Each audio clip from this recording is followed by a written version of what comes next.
Habang lumalagpas ako sa pintuan ng mahogany na iyon, alam kong nakagawa ako ng pinakamahusay na desisyon sa buhay ko o pinakamasamang pagkakamali.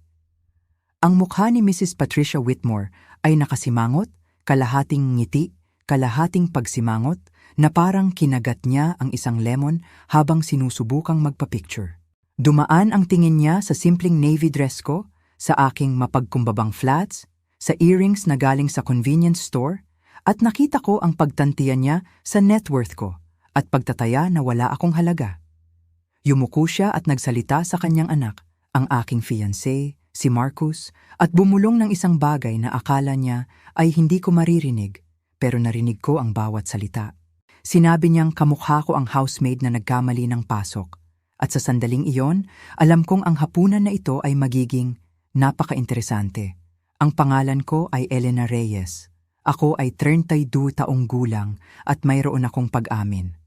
Sa loob ng nakalipas na 14 na buwan, nagtago ako ng isang sikreto sa lalaking aking pakakasalan. Hindi ito maliit na bagay tulad ng pag-ubos ng huling slice ng pizza at pagtuturo sa aso.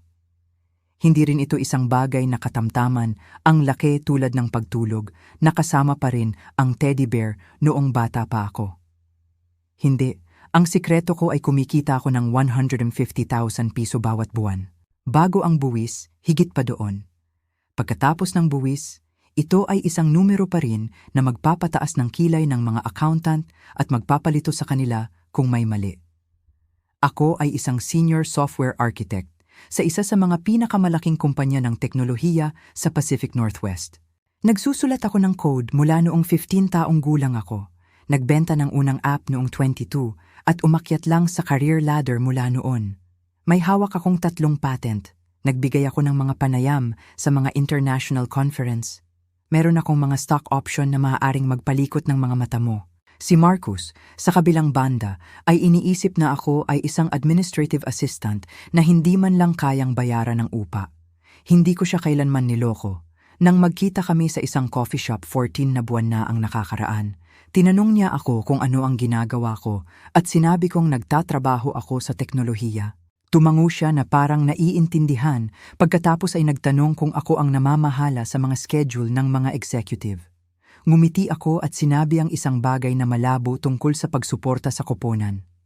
Pinunan niya ang mga patlang at hindi ko na kailanman itinama. Bakit ko ginawa iyon? Bakit ko hinayaan ang lalaking date ko, ang lalaking mahal ko, na maniwala na nahihirapan ako sa pera, samantalang kaya kong bilhin ang kanyang kotse 10 beses. Dahil natutunan ko ang isang matagal ng aral mula sa pinakamahalagang tao sa buhay ko. Pinalaki ako ng aking lola pagkatapos mamatay ang aking mga magulang noong ako ay 7 taong gulang. Nakapagpatira siya sa isang simpleng bahay sa isang tahimik na kapitbahayan, nagmamaneho ng lumang kotse, namimili sa mga karaniwang supermarket, at hindi kailanman nagsusuot ng mga nakakasilaw na damit. Tinuruan niya akong magluto ng simpleng pagkain, magpasalamat sa maliliit na kasiyahan, at hindi kailanman sukatin ang aking halaga sa pamamagitan ng numero sa aking bank account. Ang hindi ko alam hanggang sa pumanaw siya, noong ako ay 24, ay nagkakahalaga ang aking lola ng milyon-milyong piso. Nagpatayo siya ng maliit na imperyo ng negosyo mula pagkabata, namuhunan ng matalino, at pinili ang isang simpleng pamumuhay dahil naniniwala siya na ang karakter ay mas mahalaga kaysa sa panlabas na anyo. Iniwan niya ang lahat sa akin kasama ang isang liham na pinananatili ko pa rin sa aking nightstand. Sa liham na iyon, isinulat niya ang isang bagay na hindi ko malilimutan. Sinabi niya na ang tunay na karakter ng isang tao ay lumalabas lamang kapag sa tingin nila ay walang mahalagang nanonood. Kapag naniniwala silang wala kang maibibigay sa kanila, kapag iniisip nilang mas mababa ka sa kanilang atensyon, doon mo makikita kung sino talaga sila. Kaya, nang imbitahan ako ni Marcus sa isang hapunan sa mansyon ng kanyang mga magulang, nang imungkahi niya na ito ay maaaring ang gabi kung saan ang mga bagay ay magiging seryoso, nang banggitin niya na ang kanyang ina ay napaka-meticulous tungkol sa mga unang impresyon, gumawa ako ng desisyon. Bibigyan ko ang pamilya Whitmore ng pagsubok na itinuro sa akin ng aking lola. Magpapakita ako bilang ang simple, mapagkumbaba na babae na inaasahan nila. Magdadamit ako ng mapagkumbabang damit at ipamaneho ang aking lumang kotse at mapagkumbaba akong magsasalita tungkol sa aking mga sitwasyon at magmamasid ako. Magmamasid ako kung paano nila tratuhin ang isang taong sa tingin nila ay hindi nila matutulungan. Isang taong sa tingin nila ay mas mababa sa kanila. Isang taong sa tingin nila ay walang maibibigay. At bago mo ako husgahan, bago mo isipin na ako ay nanloloko o naglilinlang, hayaan mong tanungin kita ng ganito. Naisip mo na ba kung ano talaga ang iniisip ng pamilya ng iyong partner tungkol sa iyo? Naramdaman mo na ba ang kakulangan sa ginhawa, na ang mga ngiti ay peke at ang mga papuri ay walang laman? Nais mo na bang malaman ang katotohanan kahit na ito ay masakit? Nais kong malaman. Kailangan kong malaman dahil hindi lang ako nag-iisip na pakasalan si Marcus. Nag-iisip ako na pakasalan ang buong pamilya niya. At ang pamilya, gaya ng itinuro sa akin ng aking lola, ay panghabambuhay. Ngayon, bago ko ipagpatuloy ang kwentong ito, nais ko lang maglaan ng kaunting oras. Kung nagugustuhan mo ang kwentong ito, mangyaring pindutin ang like button at mag-iwan ng komento para malaman ko kung saan ka nanonood at anong oras na sa iyo. Gusto kong basahin ang mga komento na iyon, makita ang mga tao mula sa iba't ibang panig ng mundo na nanonood sa lahat ng oras. Malaki ang ibig sabihin nito sa akin kaysa sa alam mo. Sige, balik tayo sa kwento. Ang mansyon ng Whitmore ay gaya ng inaasahan ko, at sa paanuman ay nagulat pa rin ako sa karangyaan nito. Ang driveway lamang ay mas mahaba kaysa sa ilang mga kalsada na tinirhan ko. Ang gate ay gawa sa wrought iron na may gold-plated details dahil malinaw na ang bakal ay hindi sapat na mapagmalaki. Ang damuhan ay pinutol ng may napakataas na katumpakan na nagmumungkahi na gumamit ang isang tao ng ruler upang sukatin ang bawat damo. Habang minamaneho ko ang aking 12 taong gulang na Subaru Outback sa napakagandang driveway na bato, nakita ko ang aking sarili sa rearview mirror. Bahagyang make-up, nakalubon ang buhok, ang maliit na gintong hikaw ng aking lola, ang tanging alahas na suot ko. Mukha akong isang tao na hindi nabibilang dito. Perpekto. Sinalubong ako ni Marcus sa pinto na may isang halik na tila medyo theatrical na parang ginagawa niya ito para sa mga manonood. Dumaan ang tingin niya sa aking damit, sa aking sapatos, sa aking kakulangan ng mga accessories at nakita ko ang isang bagay sa kanyang ekspresyon na hindi ko pa napansin noon. Pagkalito, nahihiya siya sa aking hitsura. Itinago ko ang obserbasyon na yon para sa bandang huli. Sa loob, ang bahay ay isang monumento ng bagong yaman na nagsisikap na magmukhang lumang yaman. Ang mga crystal chandelier ay nakasabit sa mga kisame. Ang mga oil painting at gilded frames ay nakahanay sa mga dingding, bagaman napansin ko na ang mga ito ay mga kopya, hindi orihinal. Ang mga muebles ay mahal, ngunit mukhang hindi komportable. Pinili para sa hitsura kaysa sa pagiging praktikal. At doon, nakatayo sa foyer na parang reyna na sinusuri ang kanyang kaharian, si Patricia Whitmore. Nasa kanyang 60s siya na may mukha na malinaw na sumailalim sa ilang mahusay na cosmetic surgery. Ang kanyang blonde na buhok ay nakaistilo na parang isang perpektong helmet na maaaring mangailangan ng super hold hairspray upang mapanatili ang hugis nito. Ang kanyang damit ay designer, ang kanyang mga alahas ay totoo, at ang kanyang ngiti ay ganap na peke. Inilahad niya ang kanyang kamay sa akin na parang nagbibigay ng isang audience. Nakipagkamayan ako sa kanya at naramdaman ang kanyang kahinaan, ang kanyang pagwawalang bahala, ang kanyang ganap na kakulangan ng init.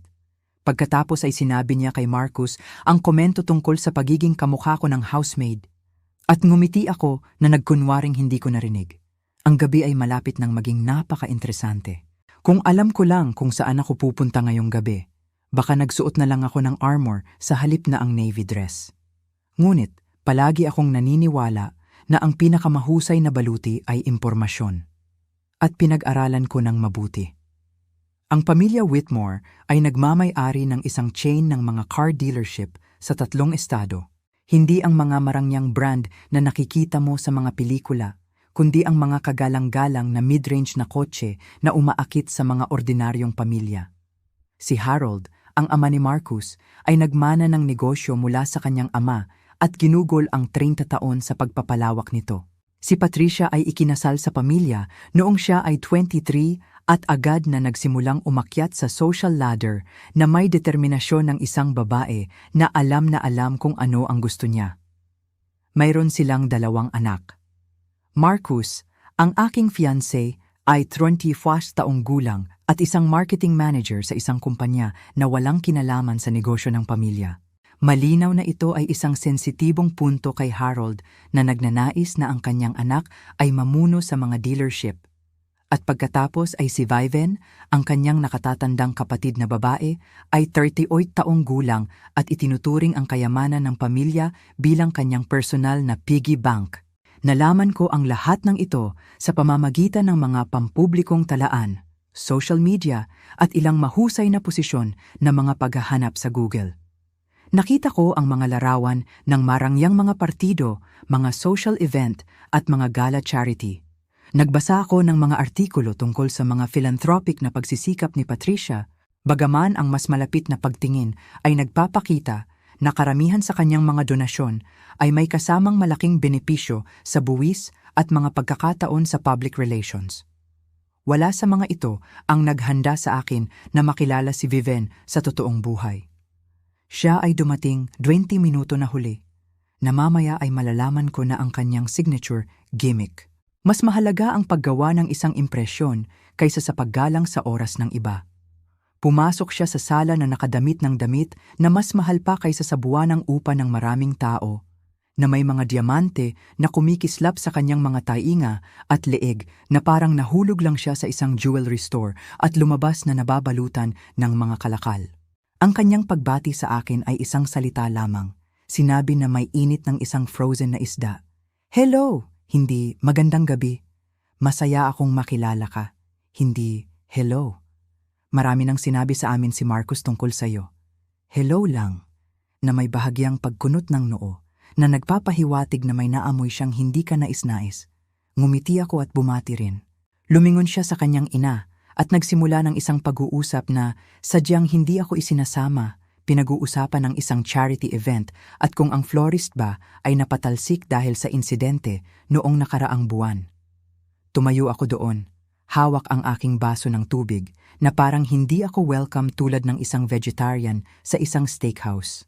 Naglibot si Marcus sa malapit, mukhang nahihiya, ngunit walang sinabi. Ito ang pangalawang obserbasyon na aking itinago.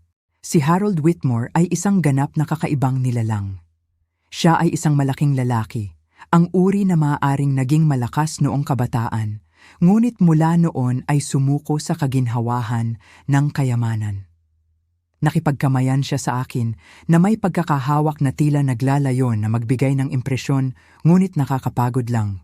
Gayunpaman, ang kanyang mga mata ay matalas at nakita ko siyang tumingin sa akin na may isang bagay na maaaring pag-usisa. May isa pang bisita sa hapunan na ito, isang hindi ko inaasahan, isang matandang Ginoo na nagngangalang Richard Hartley, na ipinakilala bilang isang matandang kaibigan ng pamilya at business associate. Nasa kanyang 60s siya na may kulay abong buhok at matalas na mga mata na tila walang nakalampas. Nang makipagkamayan siya sa akin, nanatili ang kanyang tingin sa aking mukha na may kislap ng pagkilala na nagpagulo sa akin. Kilala ko ba siya? Nakilala ko ba siya sa kung saan dati? Hindi ko maalala at wala siyang sinabi, ngunit sa buong gabi, mahuhuli ko siyang nakatingin sa akin na may parehong nakakagulong ekspresyon. Inihatid kami ni Patricia sa dining room na pinalamutian na parang may inatasang walang limitasyong budget at walang aesthetic na sentido. Ang dining table ay sapat na mahaba para sa isang royal feast. Ang mga upuan ay nakabalot sa kung ano ang pinaniniwalaan kong tunay na seda, at ang silverware ay binubuo ng mas maraming tinidor kaysa sa nakita ko sa labas ng isang restaurant supply store. Binilang ko sila. Bawat upuan ay may 6 na tinidor. 6 para sa isang solong pagkain. Nakakita ako ng mga operasyon na ginawa na may mas kaunting kagamitan. Napansin ni Patricia ang aking pagtingin sa mga kagamitan at ngumiti, ang kanyang nakapirming ngiti. Sinabi niya, Hula niya hindi ako sanay sa formal na pagkain, ang kanyang boses ay puno ng pekeng simpatiya. Sinabi ko na ang aking lola ay palaging nagtuturo sa akin na hindi ang mga tinidor ang mahalaga, kundi ang mga taong kasama mong kumain. Bahagyang tumigas ang ngiti ni Patricia, halos hindi napapansin. Dumighay si Viven sa kanyang baso ng alak at nagsimula ang hapunan. Ang unang putahe ay isang uri ng sopas na hindi ko matukoy, ngunit marahil ang bawat mangkok ay nagkakahalaga pa kaysa sa aking lingguhang budget para sa pamimili. Ginamit ni Patricia ang oras na ito upang simulan ang tinawag ko kalaunan na interogasyon. Tinanong niya ako kung saan ako lumaki. Sinabi ko ang isang maliit na bayan sa Oregon na totoo. Tinanong niya ang tungkol sa aking pamilya. Sinabi kong pinalaki ako ng aking lola, na totoo rin. Tinanong niya kung ano ang ginagawa ng aking mga magulang. Sinabi kong namatay sila noong bata pa ako. Gumawa si Patricia ng isang tunog na dapat sana ay simpatiya, ngunit tunog tulad ng pag-urong ng tubig. Sinabi niya na ang paglaki ng walang tamang gabay ay siguradong mahirap. Sinabi ko na ang aking lola ay nagbigay ng lahat ng gabay na kailangan ko. Sumandal si Viven, ang kanyang mga diamante ay kumikislap sa ilaw mula sa chandelier sa itaas. Tinanong niya kung ano ang propesyon ng aking lola. Sinabi kong siya ay isang negosyante. Bahagyang tumaas ang kilay ni Viven. Tinatanong niya kung anong uri ng negosyo ang pinapatakbo niya. Sinabi kong maliliit na proyekto. Walang masyadong kapanapanabik. Ang katotohanan siyempre ay nagtayo ang aking lola ng isang kumpanya na kalaunan ay ibinenta niya sa milyon-milyong piso. Ngunit hindi iyon ang uri ng katotohanan na magiging kapakipakinabang sa aking layunin ngayong gabi.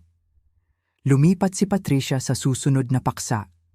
Tinanong niya ang tungkol sa aking kasalukuyang trabaho. Sinabi kong nagtatrabaho ako sa teknolohiya. Nagtanong siya kung ako ay isang sekretarya. Sinabi kong mas malapit ako sa isang support role. Tumango si Patricia na parang naiintindihan na parang ito na ang nagpapatunay sa lahat ng kanyang napagdesisyunan tungkol sa akin. Sinabi niya, maganda yon, kailangan ng bawat koponan ng mga support staff. Hindi mapakali si Marcus sa kanyang upuan, ngunit wala pa rin siyang sinabi. At doon nagpasya si Viven na banggitin si Alexandra. Alexandra. Ang pangalan ay bumagsak sa usapan tulad ng isang bato sa tahimik na tubig na lumilikha ng mga alon sa mesa.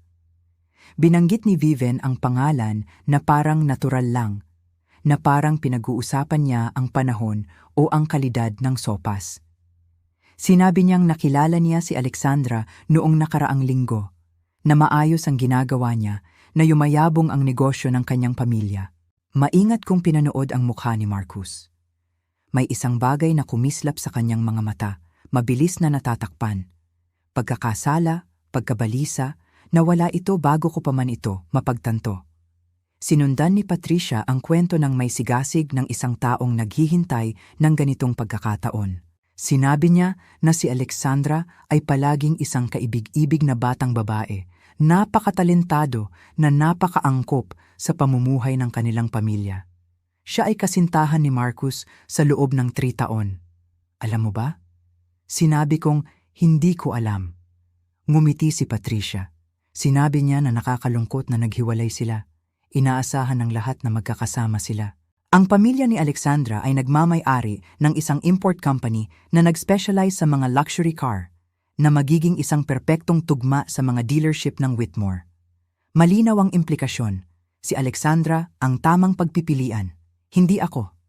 Tumingin ako sa paligid ng silid kainan at sa unang pagkakataon ay napansin ko ang mga larawan sa dingding sa likuran ko.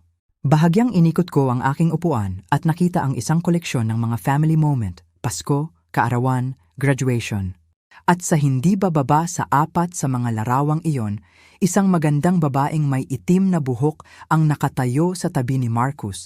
Ang kanyang braso ay nakapulupot sa kanya, nakangiti ng malaki. Alexandra. Sinundan ni Patricia ang aking tingin at walang sinabi, ngunit ang kanyang kasiyahan ay halos maramdaman. Mas lalo pang sumingit si Viven. Sinabi niyang single pa rin si Alexandra. Talagang nakakagulat na wala pang nakakakuha sa kanya, na parang naghihintay siya ng isang bagay o isang tao. Bumalik ako sa mesa at ngumiti. Sinabi kong mukhang kahangahangang babae siya. Malinaw na hindi ito ang tugon na inaasahan ni Vivian. Kumurap siya, bahagyang nawala ang balanse. Nauna nang nagpakalma si Patricia. Sinabi niya oo, si Alexandra ay hindi ka panipaniwala. At pagkatapos, sa pagiging sopistikado ng isang sledgehammer, idinagdag niya na sana ay hindi ako masyadong naliligaw sa kanilang mundo dahil sa aking mas simpleng pinagmulan.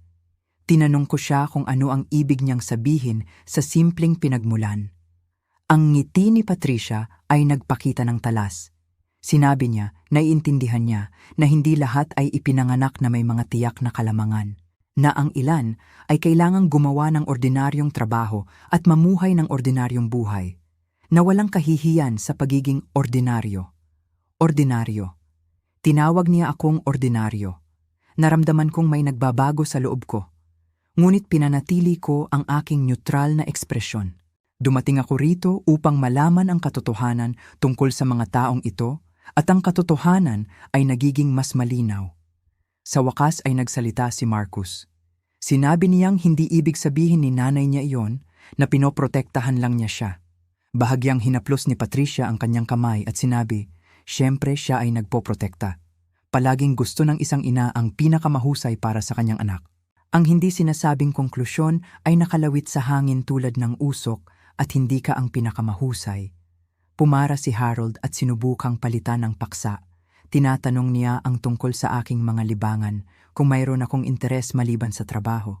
Sinabi ko, mahilig akong magbasa, maglakad-lakad, magluto ng simpleng pagkain, walang masyadong kakaiba. Tumawa si Vivian at sinabing kaibig-ibig iyan na parang isang bata na naglilista ng kanyang mga paboritong aktibidad. Si Richard, ang kaibigan ng pamilya, ay nagsalita sa unang pagkakataon mula noong kami ay umupo. Sinabi niyang sa tingin niya ay may sasabihin ang tungkol sa mga simpleng kasiyahan, na ang kanyang sariling lola ay namuhay ng isang mapagkumbabang buhay at ang pinakamaligayang tao na kilala niya. Bahagyang sinulyapan siya ni Patricia na maaaring magpatigas ng gatas. Hindi siya pinansin ni Richard at nagpatuloy sa pagtingin sa akin sa kanyang kakaibang pagtatanong na paraan. Tinanong niya kung ano ang pangalan ng aking lola. Sinabi ko, Margaret Reyes. Bahagyang tumaas ang kilay ni Richard, ngunit wala na siyang sinabi pa. Tumangulang siya na nag-iisip at muling nagbigay pansin sa kanyang sopas. Ang natitira sa hapunan ay nagpatuloy sa parehong paraan. Si Patricia at Vivian ay salit-salit na nagtatanong ng mga katanungan na naglalayong ipaalala sa akin ang aking lugar, na sa kanilang paningin ay nasa malayong ibaba nila. Paminsan-minsan ay mahinang sinubukan ni Marcus na ipagtanggol ako, ngunit malinaw na hindi siya buong puso. Si Harold ay halos tahimik, pinapanood ang mga kaganapan na may pagod na pagtanggap ng isang lalaki na matagal nang natutunan na walang silbi ang makipagtalo sa kanyang asawa. At sa buong panahon, si Richard ay nakatingin sa akin. Pagdating ng dessert, alam ko na ang lahat ng kailangan kong malaman tungkol sa pamilya Whitmore. Sila ang mga pinakamahusay na snob, ang uri na sumusukat sa halaga ng tao sa pamamagitan ng dolyar at mga social connection. Tinitingnan nila ako bilang isang hadlang na kailangang alisin, isang problema na kailangang lutasin, isang pagkakamali na nagawa ni Marcus na kailangang itama. Ngunit natutunan ko rin ng iba pa, isang bagay na hindi ko inaasahan. Si Marcus ay hindi ang lalaking akala ko siya. Ang Marcus na minahal ko ay mabait, maalalahanin, at tila tunay na nagmamalasakit sa akin bilang isang tao. Ngunit ang Marcus na ito, na nakaupo sa mesa ng kanyang ina at hinayaan siyang punitin ako nang walang tunay na pagtutol, ay ibang tao, mas mahina, mas nagmamalasakit sa pag-aproba ng kanyang pamilya kaysa sa pagprotekta sa babaeng inaamin niyang mahal niya. Nagtataka ako. Sino ang tunay na Marcus? Malapit na akong malaman. Pagkatapos ng dessert, ipinahayag ni Patricia na magkakape kami sa sala. Ang mga lalaki ay lumapit sa bintana upang pag-usapan ng negosyo habang humingi ng paumanhin si Vivian para sa isang tawag sa telepono. Sinabi ni Patricia na kailangan niyang kausapin ng mayordoma tungkol sa isang bagay at sasama sa amin sandali. Ito ay nag-iwan sa akin na mag-isa sa aking mga iniisip at isang perpektong pagkakataon. Humingi ako ng paumanhin para sa pagpunta sa banyo. Tinuro ako ni Marcus sa likod ng bahay sa isang mahabang pasilyo na may mas marangyang mga likhang sining. Naglakad ako ng dahan-dahan, napapansin ang mga detalye. Ang bahay ay kahanga-hanga sa purong pinansyal na aspeto, ngunit ito ay malamig, walang laman, tulad ng isang museo kung saan walang talagang nakatira. Madaling mahanap ang banyo, ngunit hindi ko talaga ito hinahanap. Ang hinahanap ko ay impormasyon, pag-unawa, anumang pahiwatig na makakatulong sa akin na mas maunawaan ang gabi. Nakahanap ako ng mas mabuti. Habang dumadaan ako sa isang bahagyang nakaawang na pinto, narinig ko ang mga boses. Ang mga boses ni Patricia at Viven. Tumigil ako. Bawat ugali ay nagsabi sa akin na magpatuloy, igalang ang kanilang privacy, huwag makinig na parang isang karakter sa isang soap opera. Ngunit may isang bagay sa tono ni Patricia na nagpatigil sa akin, isang bagay na matalas, mapilit. Lumapit ako sa pinto, nagtatago sa dilim. Sinabi ni Patricia na kailangan nilang lutasin ang sitwasyong ito kaagad, na hindi maaaring pahintulutan si Marcus na magkamali. Sumang-ayon si Viven. Sinabi niyang hindi siya makapaniwala na dinala niya ito rito, na iniisip niyang ito ay isang yugto lamang, tulad ng kanyang vegetarian face noong kolehiyo. Ito ay mas seryoso kaysa sa isang diet, sabi ni Patricia. Ang babaeng ito ay maaaring makasira ng lahat. Naramdaman kong bumilis ang tibok ng aking puso. Tinutukoy nila ako. Siyempre, tinutukoy nila ako. Ngunit ang susunod na sinabi ay talagang nagpalamig sa aking dugo. Sinabi ni Viven na hindi maaaring maging mas masahol pa ang timing. Sinabi niyang kailangan nilang maganap ang merger deal sa pamilya Castano. At kailangan ni Marcus na kasama ni Alexandra para mangyari iyon. Castano, iyon ang apelyido ni Alexandra, ang luxury car importer. Sumang-ayon si Patricia. Sinabi niya na nahihirapan ang mga dealership na kailangan nila ng kooperasyon ng Castano upang mabuhay sa susunod na taong pinansyal. Naramdaman ko ang pagyanig ng sahig sa ilalim ng aking mga paa. Ang mga dealership ng Whitmore ay nahihirapan sa pananalapi. May hinala ako mula sa aking pananaliksik, ngunit ito ay nagpatunay nito. Nagpatuloy si Viven. Sinabi niyang si Marcus ay dapat magpanatili ng interes ni Alexandra habang nilulutas nila ang mga detalye. Iyon ang plano, mamumuhunan ang pamilya ni Alexandra sa mga dealership at bilang kapalit makakakuha sila ng access sa distribution network ng Whitmore. Sinabi ni Patricia na tiniyak ni Marcus sa kanya na pinapanatili niyang bukas ang kanyang mga option kay Alexandra. Pagpapanatili ng mga bukas na option. Habang nanliligaw siya sa akin, sumandal ako sa dingding, umiikot ang aking isipan. Hindi lang ito snobbery. Hindi lang ito isang pamilya na hindi gusto ang girlfriend ng kanilang anak. Ito ay kalkulasyon, estratehiya. Si Marcus ay hindi lamang isang mahinang tao na hindi makalaban sa kanyang ina. Ginagamit ako ni Marcus. Ngunit para saan? Bakit ako pananatilihin kung si Alexandra pala ang plano? Sinagot ni Viven ang hindi nasabing tanong ko. Sinabi niyang tanga si Marcus. Mukhang nagustuhan niya talaga ang maliit na sekretarya na ito, ang walang kwentang ito. Dapat ay ginamit lang niya ito bilang stand-in hanggang sa makumpleto ang deal kay Alexandra. Ngunit nagsimula siyang magkaroon ng damdamin. Stand-in.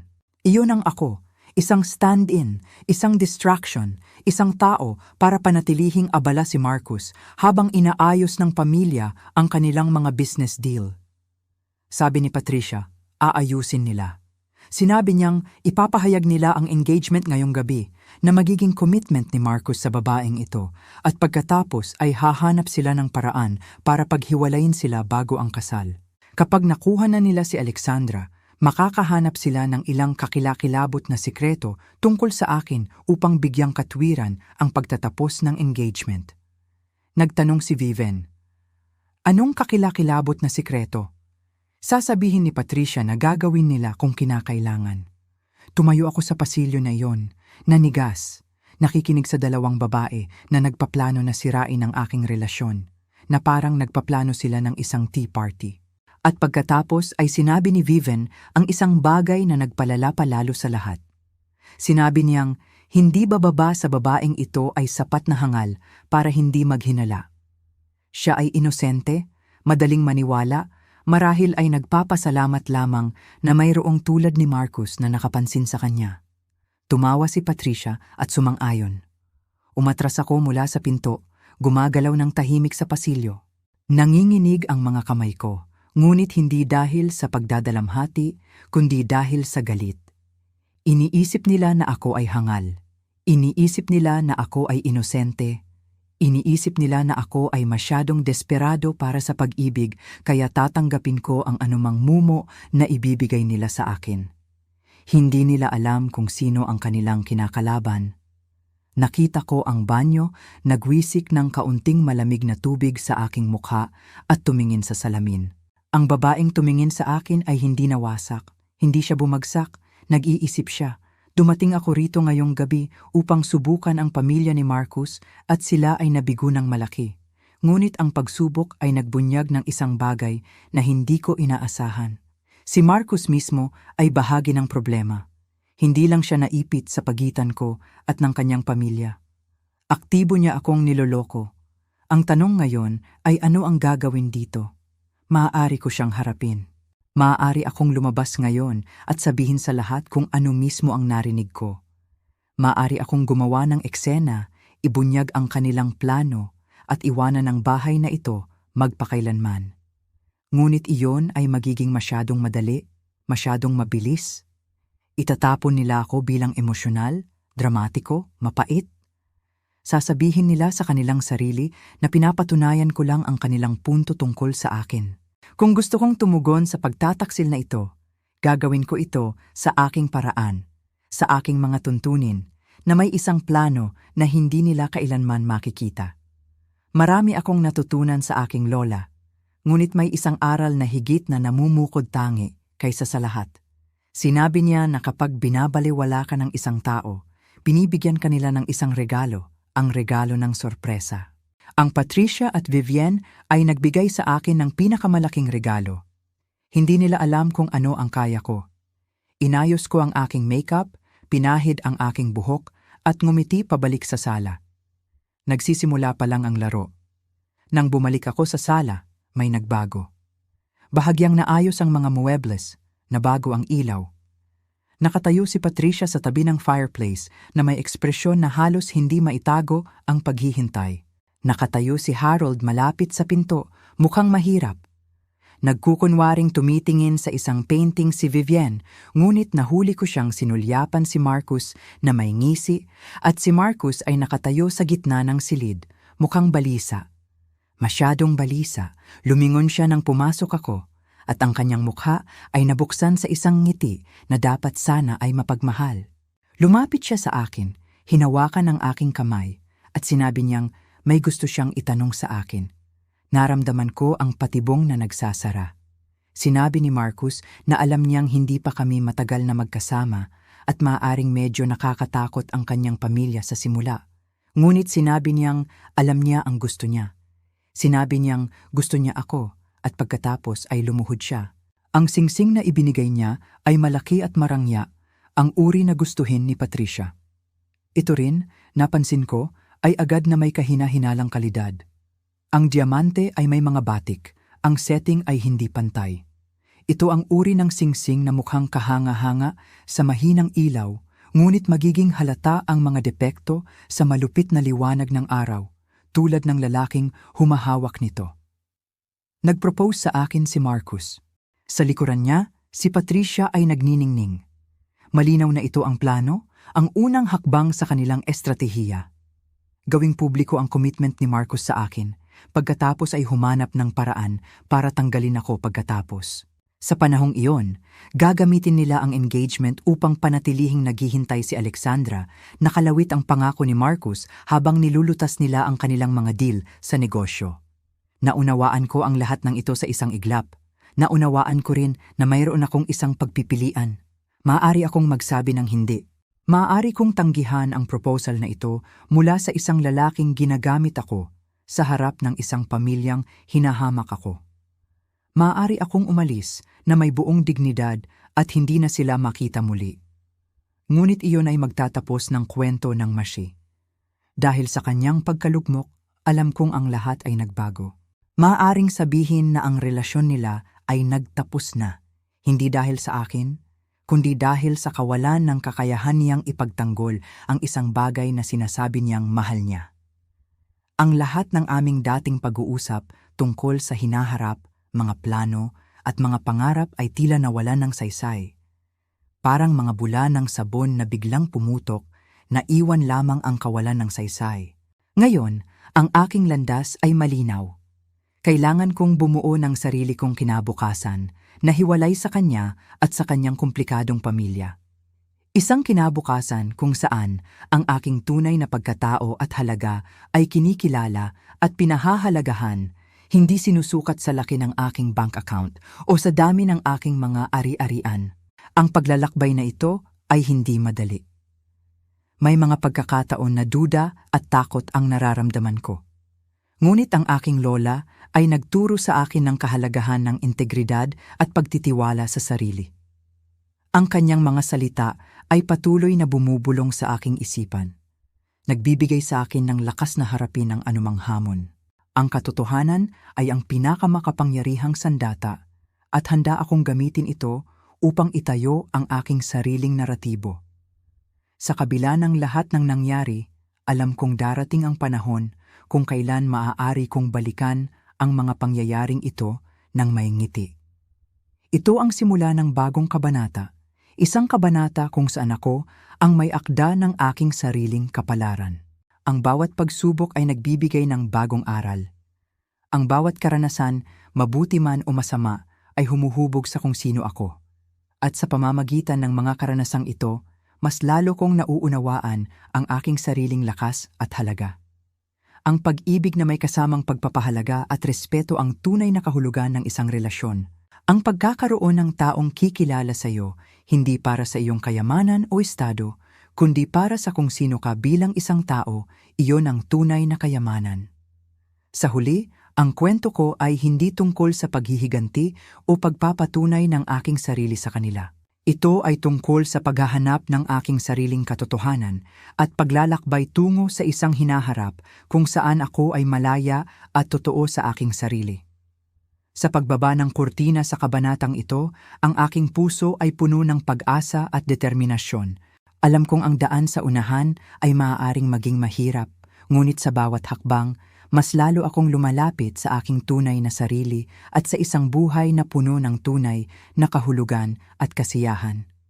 Ang bawat pagsubok na aking pinagdaanan ay nagbigay sa akin ng karunungan at lakas na magagamit ko sa mga darating na araw. At habang patuloy akong naglalakbay, dala ko ang mga aral na ito, handang harapin ang anumang pagbabago na darating. Ang kwento ng pamilya Whitmore ay isang paalala na ang yaman at katayuan ay hindi kailanman makakabili ng tunay na pagkatao. Ang tunay na halaga ng isang tao ay nasa kanyang karakter, integridad, at sa kung paano siya tratuhin ang iba, lalo na ang mga hindi niya kailangan.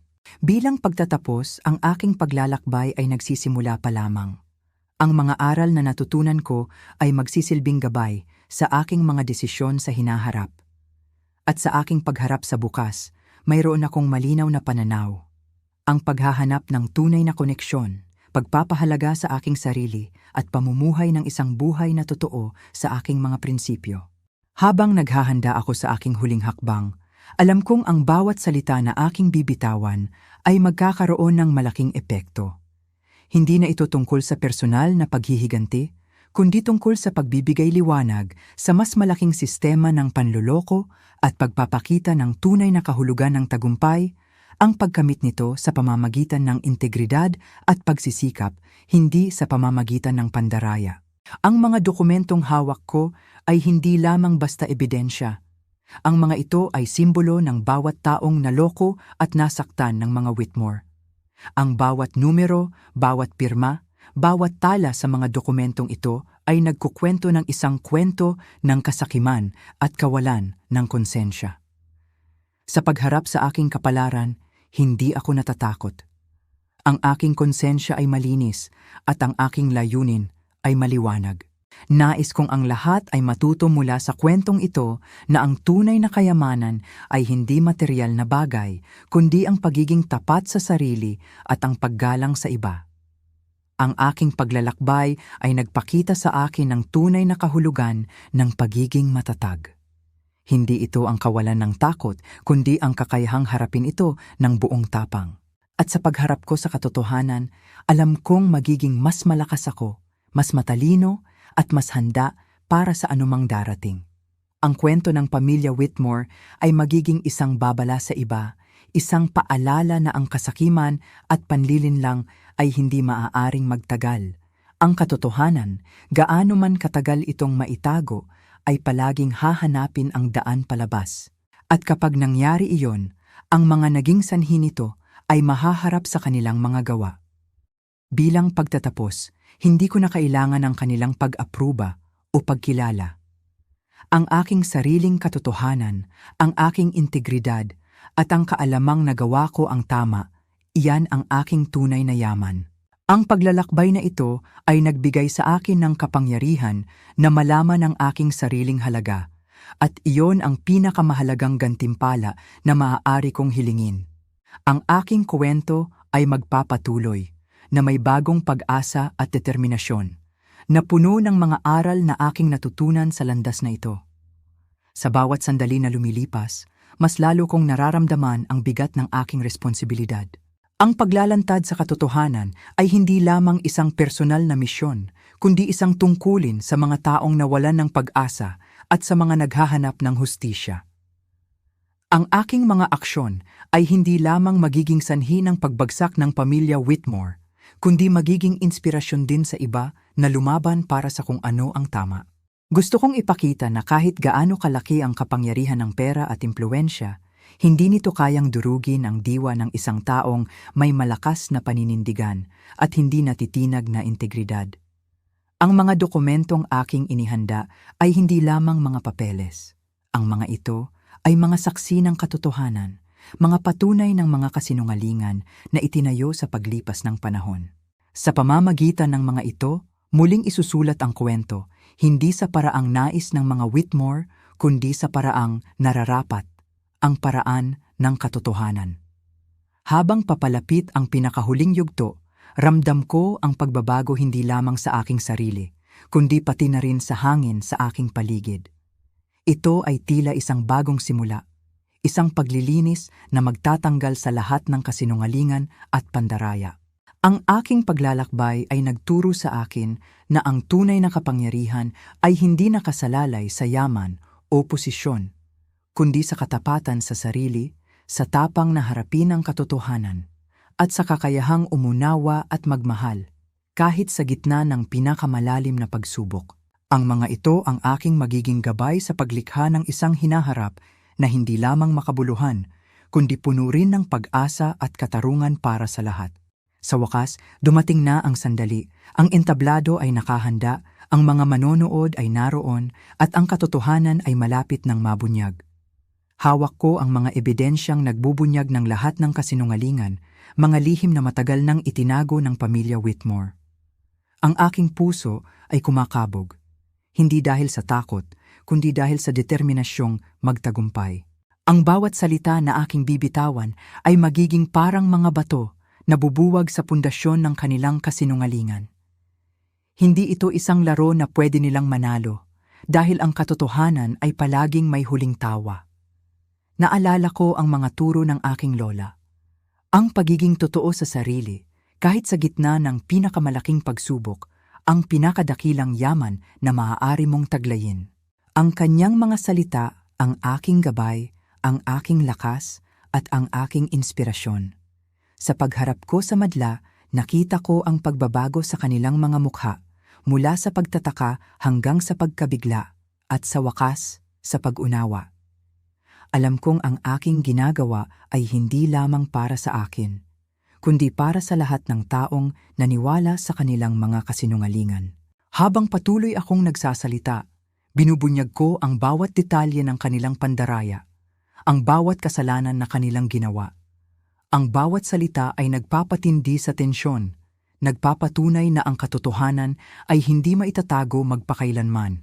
Ang kwento ng pamilya Whitmore ay magiging isang babala sa lipunan, isang paalala na ang tunay na halaga ng isang tao ay hindi nasusukat sa kanyang kayamanan, kundi sa kanyang integridad at sa kanyang pakikitungo sa kapwa. At sa wakas, ang katarungan ay nanaig.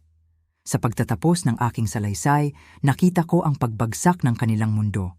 Ang kanilang mga kasinungalingan ay nabunyag, at ang kanilang imperyo ay gumuho. Ngunit sa kabila ng lahat ng ito, naramdaman ko ang kapayapaan. Ang aking misyon ay natupad. Ang paglalakbay na ito ay nagturo sa akin ng napakaraming bagay. Natutunan kong maging matatag, maging matapang, at higit sa lahat, matutunan kong pahalagahan ang aking sarili. Ang aking kwento ay isang patunay na ang katotohanan sa huli ay palaging mananalo. Habang bumababa ako sa entablado, ang palakpakan ng mga tao ay tila musika sa aking mga tainga. Hindi ito pagdiriwang ng aking tagumpay, kundi pagkilala sa katotohanang sa wakas ay nabigyan ng liwanag. Ang mga Whitmore na dating simbolo ng kapangyarihan at impluwensya ay ngayoy nakaluhod sa harap ng katotohanan. Ang aking puso ay puno ng kagaanan. Ang bigat na aking dinadala sa loob ng mahabang panahon ay tila naglaho na. Ang mga aral na aking natutunan ay hindi lamang mga salita, kundi mga karanasan na humubog sa aking pagkatao. Hindi ko hinangad ang paghihiganti. Ang nais ko lamang ay ang makita ang katarungan, ang mapatunayan na ang katapatan at integridad ay mas matimbang kaysa sa anumang yaman o kapangyarihan. At sa pagtatapos ng lahat, iyon ang aking natamo. Ang aking kwento ay hindi nagtatapos dito. Ito ay isang bagong simula, isang paglalakbay tungo sa pagbuo ng isang hinaharap kung saan ang bawat isa ay pinahahalagahan batay sa kanilang tunay na pagkatao, hindi sa kanilang pinansyal na katayuan. Sa paglisan ko sa lugar na iyon, dala ko ang aking pinakamahalagang yaman. Ang kaalaman na nagawa ko ang tama, na nanindigan ako sa aking mga prinsipyo, at na ang katotohanan, gaano man ito katagal itinatago, ay palaging makakalabas. Ito ang aking aral, ang aking inspirasyon, at ang aking panghabambuhay na gabay. Ang kwento ay tapos na sa pamilya Whitmore, ngunit ang aking kwento ay nagsisimula pa lamang. Isang kwento ng pagbangon, ng katatagan, at ng paghahanap ng tunay na kahulugan ng tagumpay, hindi sa pera, kundi sa puso at karakter. Habang papalayo ako sa karamihan, ramdam ko ang simoy ng hangin na tila nagdadala ng pag-asa. Ang mga yapak ko ay hindi na mabigat, kundi magaan at puno ng determinasyon. Ang bawat hakbang ay isang pagpapatunay na ang katotohanan, kahit gaano pa ito kabagal lumitaw, ay palaging nagtatagumpay sa huli. Ang aking nakaraan ay naging isang mahalagang aral. Ang pamilya Whitmore, sa kanilang kasakiman at pagmamataas, ay nagbigay sa akin ng isang pagkakataon upang ipakita ang aking tunay na lakas at halaga. Hindi ko kailangan ang kanilang pag-apruba o pagkilala. Ang aking sariling prinsipyo at integridad ang siyang pinakamahalaga. Ngayon, handa na akong harapin ang aking hinaharap. Isang hinaharap na bubuuin ko sa pundasyon ng katapatan, paggalang sa sarili, at tunay na koneksyon sa mga taong nagpapahalaga sa kung sino ako, hindi sa kung ano ang aking maibibigay. Ang aking kwento ay magpapatuloy, hindi bilang isang biktima, kundi bilang isang mananagumpay na nagturo ng isang mahalagang aral sa mundo. Ang bawat karanasang aking pinagdaanan ay magiging inspirasyon, at ang bawat hamon ay magiging pagkakataon upang mas lalo pang lumago. Sa paglisan ko sa lugar ng kaguluhan, isang kakaibang kapayapaan ang bumalot sa akin. Hindi ito ang kapayapaan ng pagtatapos, kundi ang kapayapaan ng pagpapatuloy. Ang aking kwento ay hindi natapos sa pagbagsak ng mga Whitmore. Sa halip, ito ang simula ng aking tunay na paglalakbay. Naramdaman ko ang bigat ng mga pangyayari, ngunit higit pa roon, naramdaman ko ang gaan ng kaluluwa. Ang katotohanan ay nabigyan ng katarungan at iyon ang pinakamahalaga. Ang mga aral na aking natutunan tungkol sa halaga ng integridad, sa kapangyarihan ng katotohanan at sa tunay na kahulugan ng pagiging matatag ay mananatili sa akin magpakailanman. Ngayon, ang aking landas ay malinaw. Haharapin ko ang kinabukasan ng may tapang at paninindigan, dala ang aking pinakamahalagang yaman, ang aking pagkatao, ang aking mga prinsipyo at ang kaalaman na kaya kong harapin ang anumang hamon na darating. Ang aking kwento ay magiging isang patunay na ang tunay na tagumpay ay hindi nasusukat sa yaman o kapangyarihan, kundi sa katatagan ng loob at sa pagiging totoo sa sarili. Ang bawat hakbang na aking gagawin ay magiging isang pagpapatuloy ng aking paglalakbay tungo sa pagtuklas ng sarili at sa pagbuo ng isang buhay na puno ng kahulugan at kabuluhan. Ang aking kwento ay magpapatuloy na may bagong pag-asa at determinasyon, na laging isinasaisip ang mga aral na aking natutunan. Sa paghakbang ko palayo sa mga labi ng kanilang imperyo, naramdaman ko ang isang bagong simula. Ang usok ng kanilang kasinungalingan ay unti-unting naglalaho na nagbibigay daan sa maliwanag na sikat ng araw. Ang mga aral na aking natutunan mula sa mapait na karanasan ay naging aking bagong kompas, na gumagabay sa akin sa bawat landas na aking tatahakin. Ang aking pangalan, Elena Reyes, ay hindi na lamang isang simpleng pangalan. Ito ay naging simbolo ng katapatan, ng katapangan, at ng hindi natitinag na paninindigan sa katotohanan. Ang kwento ko ay magiging isang paalala na kahit ang pinakamalaking hamon ay maaaring malampasan kung mayroon kang tamang paninindigan at paniniwala sa sarili. Ang aking hinaharap ay hindi na nakaugnay sa kanilang mga ambisyon o sa kanilang mga laro. Ito ay sarili kong kwento, isusulat ko ito gamit ang aking mga salita, aking mga prinsipyo at aking mga pangarap. Ang bawat pahina ay magiging patunay ng aking paglago, ng aking katatagan at ng aking walang hanggang paghahanap sa katarungan at pag-unawa. Ang aking paglalakbay ay hindi natapos. Ito ay nagsisimula pa lamang na may mas malalim na pag-unawa sa aking sarili at sa mundo sa paligid ko. Ang aking kwento ay magpapatuloy na may bagong layunin, bagong pag-asa at bagong determinasyon. Ang mga aral na aking natutunan ay mananatili sa akin bilang mga alaalang magpapatibay sa aking pagkatao at magbibigay sa akin ng inspirasyon sa bawat hakbang ng aking buhay.